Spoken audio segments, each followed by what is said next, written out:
사도행전 13장은 아주 중요한 내용을 담고 있습니다. 그것은 바로 제1차 전도여행을 담고 있기 때문에 그렇습니다. 우리가 사도행전에서 1차, 2차, 3차 전도여행을 보게 되지 않습니까? 그러면은 원래 안디옥 교회에는 여러분 흩어졌던 디아스포라 유대인들이 복음을 듣고 예수를 믿기 시작한 교회가 아니겠습니까? 너무나 신기해서 예루살렘 교회에서 바나바를 파송을 했습니다. 그리고 믿음에 연약한 안디옥 교회를 세워가는데 원래 바나바는 권위가 있고 원래 바나바는 참 신실한 종이지만 설교가는 아니잖아요. 그래서 다소에 있는 사울을 찾아가게 됩니다. 그래서 사울을 찾아가서 사울을 데리고 와가지고 안디옥 교회에서 하나님 말씀 전하게 하고 같이 목회를 하게 되는 겁니다. 그때 이 안디옥 교회에서 하나님은 어떻게 합니까? 바나바와 바울을 따로 세워가지고 선교사로 파송을 하게 한 겁니다. 이 일로 인하여서 바나바와 바울이 복음을 전하게 되는 겁니다. 그리고 돌아와서 보고를 하는데 그게 1차 전도 여행입니다. 그리고 또다시 보냄을 받아서 돌아와서 보고를 할 때 그게 바로 2차 전도 여행입니다. 그리고 또다시 돌아와서 보고할 때 그것이 바로 3차 전도 여행이 되겠습니다. 그리고 사도행전은 28장까지 되어 있는데 맨 마지막 부분에 보게 되면은 사울이 어떻게 됩니까? 죄인의 몸으로 호송이 돼요. 그래서 로마로 가는 배를 타고 이제 황제 앞에 심판 재판 받기 위해서 가게 됩니다. 근데 성경은 뭐라고 이야기하느냐? 그 당시 세계를 로마가 지배하고 있었기 때문에 하나님이 바울을 로마로 보내서 세계를 복음화시키고자 하는 하나님의 놀라운 섭리가 있음을 우리에게 보여주고 있는 겁니다. 이렇게 안디옥 교회는 여러분 성령의 역사 앞에 참 민감했고 하나님의 큰 일을 감당을 하고 있는 내용이 되겠습니다. 우리가 사도행전 13장 우리가 1절부터 3절을 보게 되면은 안디옥 교회의 구성 요소가 나와요. 바나바, 사울도 나오고 니게로란 시몬도 나오고 쭉 나오다 독특한 이름이 하나 나오죠. 헤롯의 젖동생 마나헴이 나오는데 이 사람은 왕궁에서 산 사람이에요. 헤롯이 죽은 지 얼마 안 되었어요. 그런데 교회의 핵심 멤버가 되었다. 다양한 사람들이 안디옥 교회에 모여들었다. 이 내용은 뭐냐? 그 당시 성령의 역사가 얼마나 강력했는가를 알려주는 거예요. 그래서 교회 안에는 빈부귀천을 막느라고 여러분 고위지하를 막느라고 수많은 사람들이 모여들기를 시작을 한 겁니다. 더 놀라운 사실은 성령이 역사하셔서 바나바와 바울을 따로 세우고 쓰시겠다는 겁니다. 그리고 안디옥 교회가 이 일에 순종을 하고 있는 내용을 발견을 하게 되는 겁니다. 저는 말씀을 준비하면서 안디옥 교회는 정말로 좋은 교회다. 왜냐하면 성령의 역사가 있고 성령의 음성을 들을 줄 아는 성도가 있기 때문에 그래요. 그리고 성령의 하시는 일에 바울과 바나바를 따로 세워서 선교사로 파송하고 있는 장면을 우리는 볼 수가 있는 것입니다. 오늘도 마찬가지죠. 교회의 주도권은 성령님이 가져야 합니다. 교회에 여러분 어떻게 보면 생명은 성령님께 있기 때문에 성령이 주도하시는 교회가 되어야 합니다. 우리 교회와 한국교회가 성령의 역사가 약화된 것은 오늘 우리가 다시 한번 안디옥 교회를 통하여서 다시 한번 성령님 앞에 민감해야 된다라는 깨달음을 우리에게 주는 것입니다. 그래서 교회는 성령님이 주도하고 여러분 성령의 역사할 때 생명력이 넘쳐날 수가 있는 것입니다. 성령의 역사하는 교회는 평안합니다. 성령의 역사하는 교회는 하나님의 일을 하게 되어 있습니다. 여러분 안디옥 교회가 쓰임받은 것은 뭐냐? 성령의 역사할 때 순종하고 있고 성령이 일하실 때 하나님의 일을 하고 있기 때문에 그렇습니다. 오늘날 한국교회가 왜 평안이 깨집니까? 왜 많은 어려움이 있습니까? 사람이 주도하고 사람이 일하기 때문에 그렇습니다. 오늘도 우리가 하나님의 이름을 앞세우면서도 결국 갈등과 분열이 있는 것은 내가 일하기 때문입니다. 사람이 일하기 때문에 그렇습니다. 그러므로 교회는 성령이 주도권을 잡아야지 사람이 주도권을 쌓는 헤게모니 싸움을 하면 거기에는 반드시 분열을 하고 거기에는 반드시 악한 영이 틈타게 되어 있습니다. 사단은 영물이기 때문에 그걸 절대로 놓치지 않습니다. 그러므로 교회는 철저하게 성령의 주도권을 인정하고 나아가야 됨을 오늘 본문은 우리에게 가르쳐주고 있음을 발견할 수가 있습니다. 그래서 사도 바울은 이 사명을 알았기 때문에 그가 사도행전 20장 24절에서 이러한 고백을 합니다. 내가 나의 달려갈 그가 주 예수께 받은 사명 곧 하나님의 은혜의 복음을 증언하는 일을 마치려면 나의 생명을 조금도 귀하게 여기지 않는다라고 고백을 합니다. 사람에게 가장 중요한 것은 생명입니다. 여러분, 생명보다 가치 있는 보물은 없습니다. 그러나 이 생명을 어디에 바치느냐에 따라서 인생은 달라지는 것입니다. 여러분, 나라를 사랑하는 애국자들은 나라를 위해 생명을 던집니다. 나라의 독립을 위해 사는 사람들은 여러분, 나라 민족의 독립을 위하여 목숨을 던지는 겁니다. 경제인들은 돈을 벌기 위해서 여러분 그의 생명을 던지는 것입니다. 학자들은 인류 발전과 문명에 이바지하기 위해서 연구하는 데 자기 에너지를 다 쏟는 것입니다. 그렇다면 우리 그리스도인들은 어디에 생명을 쏟아야 되겠습니까? 여러분이 왜 건강을 관리하십니까? 왜 생명을 여러분 보존하십니까? 왜 여러분 아끼고 여러분 자신을 잘 가꾸고 있습니까? 그것은 은혜의 복음, 주님이 원할 때, 주님이 요구할 때 우리 몸을 들여서 쓰임을 받기 위하여 우리는 우리의 생명을 보존하는 거고 우리의 몸을 갖고 있는 거고 우리의 영성을 관리해 가고 있다는 것을 잊어서는 아니 되는 겁니다. 만약에 주님이 원할 때 여러분 쓰지 못하고 주님 앞에 간다, 부끄러운 겁니다. 운동 경기에서 마지막 라운드까지 여러분 지났을 때 힘이 남는 사람은 바보 같은 사람이에요. 최선을 다해서 자기 라운드를 뛰어야 되는 것입니다. 자기를 위해서 아껴둔 들 뭐합니까? 이미 게임 끝난 것.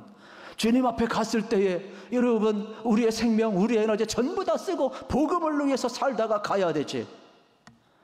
그래야 주님 앞에 섰을 때 부끄럽지 않은 겁니다. 바울은 이 길을 지금 걸어가고 있음을 우리에게 가르쳐 주고 있습니다. 그래서 사도 바울은 로마서 14장에서 우리에게 이야기를 합니다. 바울 주변에는 자기를 위해서 사는 자, 자기를 위해 죽는 자가 없다고 그랬습니다. 사나 죽으나 우리는 주님의 것이기 때문에 주님을 위해 살고 주님을 위해 죽는다라고 이야기하고 있는 장면을 우리는 발견을 할 수가 있는 것입니다.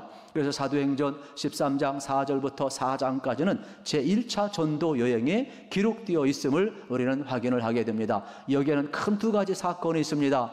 여러분 지난주를 한번 되돌아보시길 바랍니다. 그리고 또 이제 앞으로 우리가 살펴보게 될 터인데, 여기 구브로에 가서 여러분 이 바보라는 섬에 또 이르게 됩니다. 거기에는 바예수라는 거짓 선지자 여러분 마술사가 있었습니다. 예수 믿는 사람을 방해했습니다. 이때 사울이 어떻게 합니까? 전능하신 여호와의 손길이 내 위에 있어서 네가 하나님을 대적하고 믿는 자를 방해하고 거짓된 자 마귀짓을 하기 때문에 내가 다시는 보지 못하라 이야기하였을 때 바울의 말이 떨어지자마자 그의 눈이 완전히 어두워졌습니다. 그래서 아무것도 보지 못했습니다. 얼마나 두려웠던지. 이 영적 싸움 속에서 여러분 바울은 아주 담대하게 선포하고 있습니다. 그러나 이러한 두려운 여정을 마가 요한은 견디지 못하고 여러분 도망가고 예루살렘으로 간 것을 우리는 들어왔습니다. 그러나 바울은 주 예수 그리스도께 받은 이 사명을 위하여 영적 싸움이 있어도 앞에 어떤 방해가 있어도 복음을 전하고 생명을 구원하기 위하여 포기하지 않고 나가고 있는 모습을 우리는 보아왔습니다. 지난주에 이어서 오늘도 마찬가지가 되겠습니다. 이 BC대 안디옥에서 바울이 설교하는 내용을 듣고 있는 겁니다. 우리는 지금 계속해서 첫 번째 설교를 듣고 있습니다. 사도행전은 바울의 9편의 설교가 있습니다. 그 중에 여러분 지금 13장은 첫 번째 설교, 내일 또 다음 주에도 살펴볼 4장까지도 제1차 전도여행의 여정이 계속 이어지고 있습니다. 그 내용의 핵심은 간단합니다. 예수님이 우리의 구원자라는 겁니다. 그런데 그 예수님은 구약에서 예언된 분이라는 겁니다. 신약은 성취가 되었고 예수님은 다시금 십자가 죽을 뿐만 아니라 부활하셔서 우리에게 영원한 구세주가 되셨다라고 바울은 전하고 있는 겁니다. 이 복음을 믿는 자들에게 영생이 있다라고 바울은 지금 계속 전하고 있습니다.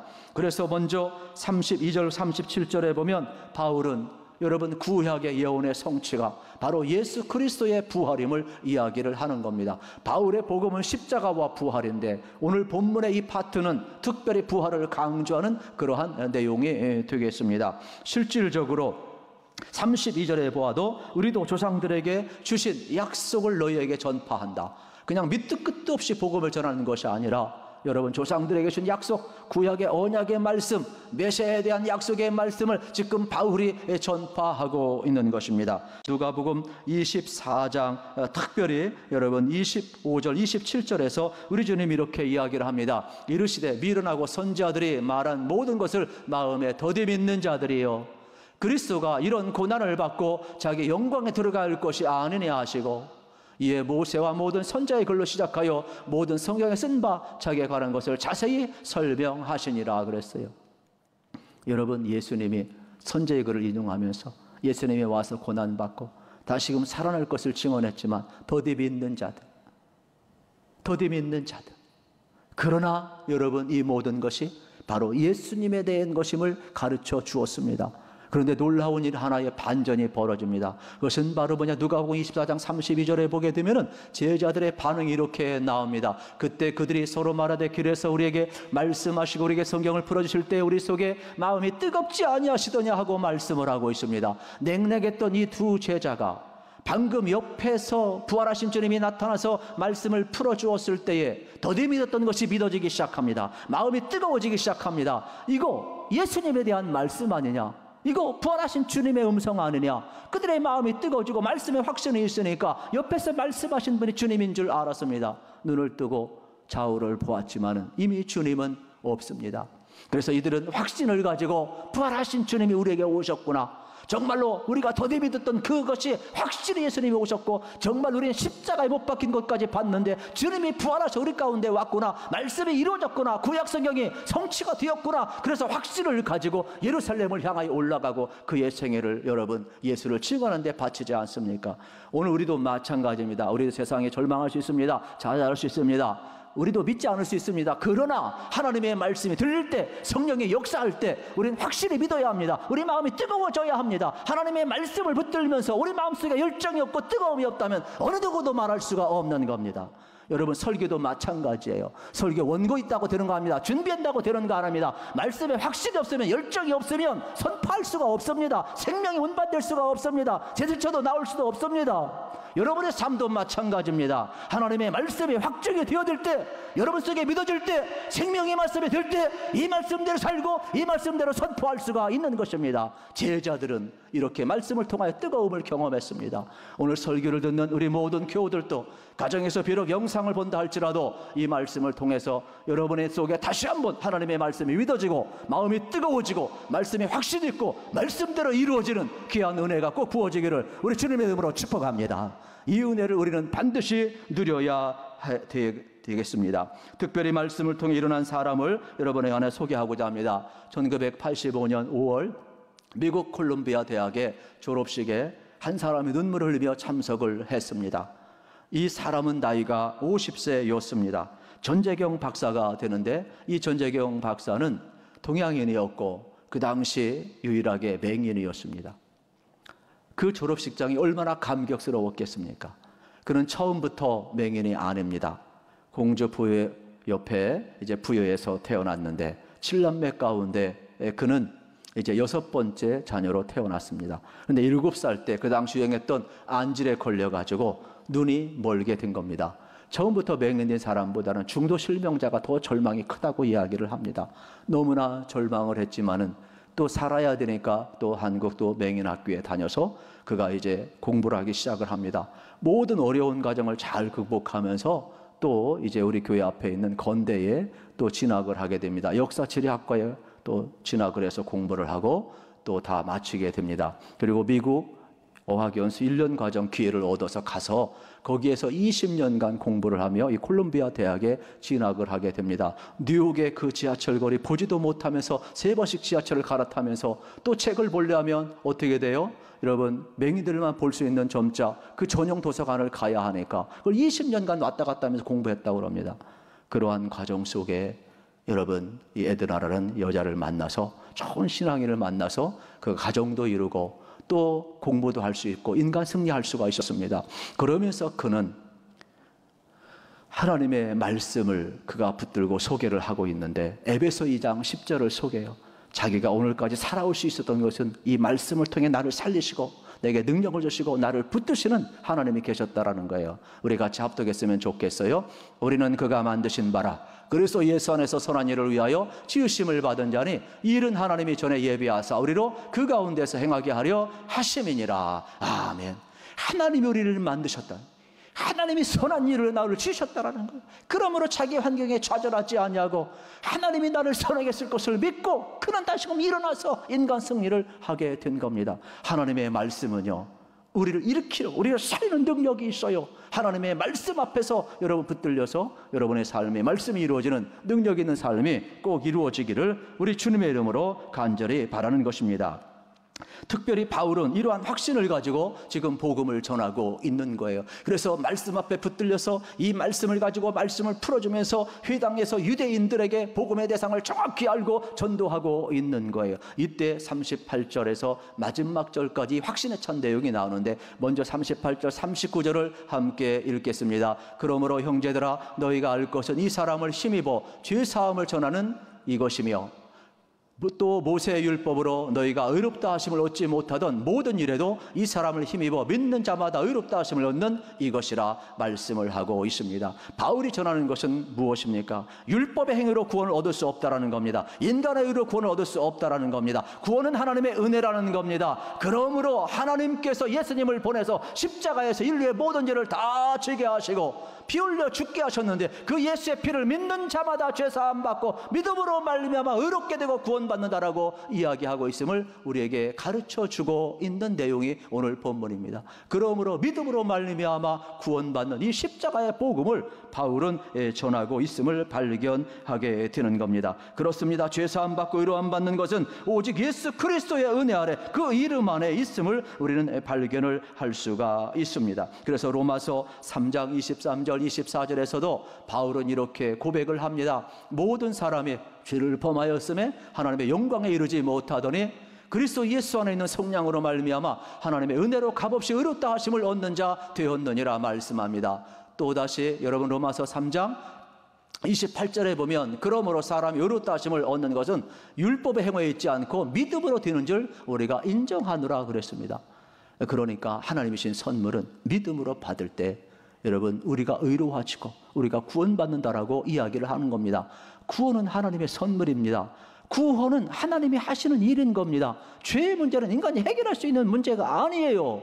그렇기 때문에 믿음으로 말미암아 의로워지고 믿음으로 말미암아 구원받고 하나님의 은혜 가운데 속에서 우리가 살고 있음을 분명하게 이야기하며 바울은 결단을 지금 촉구하고 있는 내용을 볼 수가 있습니다. 그래서 40절 41절 말씀은 딴 내용이야. 이들을 강력하게 결단을 하는 거예요. 뭐라고 결단한 줄 아십니까? 그런즉 너희는 선자들을 통하여 말씀하신 것이 너에게 미칠까 삼가하라. 일러스되 보라, 멸시하는 사람들아, 너희는 놀라고 멸망하리라. 내가 너희 때를 당하여 한 일을 행한 것이니 한 사람이 너희에게 알려줄지라도 도무지 믿지 못할 일이라 하였느니라 하니라. 이게 무슨 내용이에요? 하박국 선지자 여러분 1장 5절의 내용을 인용한 내용이에요. 그러면 이 내용은 무슨 내용입니까? 여러분 하박국 선지자는 주전 6세기 경에 이미 이스라엘 백성들은 선민입니다. 율법이 있습니다. 성전이 있습니다. 그러나 그들 속에는 예배가 무너졌습니다. 공의가 무너졌습니다. 불법이 판을 칩니다. 그래서 하박국 선지자가 불평하는 겁니다. 하나님, 우리 민족 선민 아닙니까?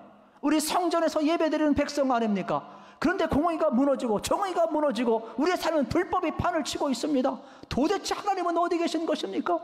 왜 악한 자를 심판하지 않습니까? 왜 의인이 고난을 당해야 합니까? 묻는 내용이에요. 그때 주님께서 하신 말씀이 뭐예요? 이 하박국 1장 5절을 통하여서 하나님이 하박국 선지자에게 했던 말씀, 여호와께서 이르시되 너희는 여러 나라를 보고 또 보고 놀라고 놀랄지어다. 너희의 생전에 내가 한 가지 일을 행할 것이라 누가 너희에게 말할지 너희가 믿지 아니하리라. 이 말은 뭐예요? 이미 수없이 선자를 통하여 말해서 믿지 아니하리라. 지금 바울도 똑같은 이야기를 하는 거예요. 복음을 전하는데 하나님은 구원을 선물로 주셨는데, 예수님을 선물로 주셨는데 영적 무지하여 예수님을 십자가에 못 박은 자들은 영원히 사함을 받지 못하지만은 이걸 깨닫고 여러분 하나님의 선물, 예수님의 십자가를 통한 죄 용서를 받아들인 자에게는 영원한 생명이 있지만은 이걸 전해도 믿지 않는 자는 멸망하리라 이 말이에요. 심판을 받으리라는 거예요. 하나님의 선물을 거부하는 자는 영생을 얻지 못한다라고 바울이 설교하고 있는 거예요. 그래서 지금이라도 늦지 않았으니까 뭐라고 이야기합니까? 율법의 행위로 구원하는 것이 아니니까 너희들이 율법에서 전한 그 예수 그리스도 그분을 영접해야 된다. 믿음으로 우리가 의로워질 수 있다. 그래서 예수님이 십자가를 지신 사건은 무슨 사건이냐? 우리의 죄를 담당한 사건이라는 거예요. 그리고 부활한 사건 뭐냐? 예수님이 십자가에서 우리의 모든 죄를 다 사했음을 확인시켜주는 사건이라는 거예요. 그래서 바울이 전한 복음은 간단합니다. 예수님입니다. 예수님의 십자가와 부활입니다. 그 십자가에서 예수의 피가 우리의 모든 죄를 사했다라는 겁니다. 그리고 그걸 확인시켜주기 위해서 예수님이 부활하셔서 믿는 자에게 영원한 생명을 주셨다는 것입니다. 그러므로 지금 회당에 모이는 유대인들을 향하여서 뭐라고 이야기합니까? 부활의 주님을 영접하라는 겁니다. 부활의 주님을 믿고 영생을 누리라고 이야기하고 있는 장면을 우리가 볼 수가 있습니다. 오늘 우리들도 마찬가지가 되겠습니다. 사도행전 4장 12절 다른 이로서는 구원을 받을 수 없나니 천하 사람 중에 구원을 받을 만한 다른 일을 우리에게 주신 일이 없음이라 하였더라 말씀했습니다. 오직 예수님만이 참 구원임을 여러분 성경은 선포하고 있는 겁니다. 바울의 메시지가 어느 곳에 가든지 동일했습니다.